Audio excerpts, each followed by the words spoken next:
My name is Ezra. My hands know the language of stone. I can tell you its strength, its breaking point, where to strike it, and where to let it be. I helped build the first great cities of men. I helped lay the foundations for the King of all men. And I was there on the day our words turned to meaningless noise. After the great flood, the world was quiet. We were a simple people, living in the shadow of the mountains, our lives governed by the sun and the rain. We were the children of Noah's sons. We spoke one language. We shared one history. Our world was large, but our lives were small. We built altars, not cities. And then there was Nimrod. He was the son of Cush, and there was a fire in him that none of us had ever seen before.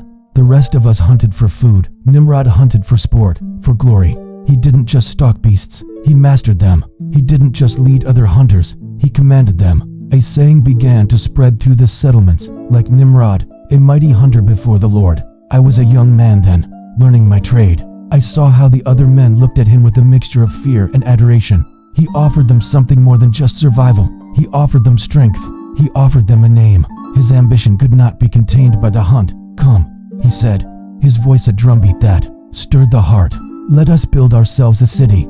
He led us out onto the great plain of Shinar. We left our small villages and gathered together. He taught us to make bricks and bind them with tar. I put my skills with stone to work, laying the foundations for the first great city, Babel.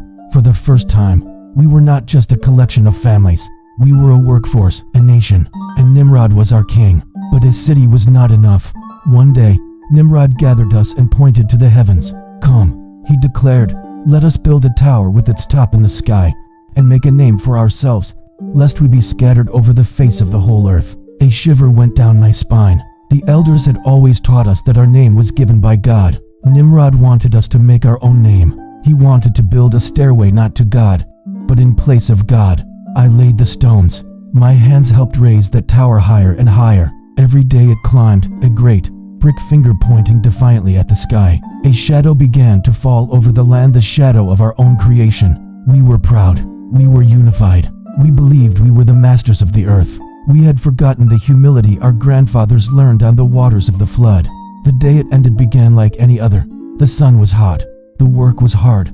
I turned to my friend, Mashas, to ask for more mortar. I spoke the words I had spoken 1,000 times before, but he just stared at me, his face a mask of confusion. He answered me, but his words were gibberish, a collection of sounds I had never heard. Panic spread like fire. I tried to speak to my own brother, and the words were noise.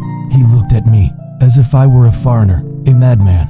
The language we had all shared, the very thing that held our great project together, was gone. It had shattered into 1,000 different pieces. We were a united people no more.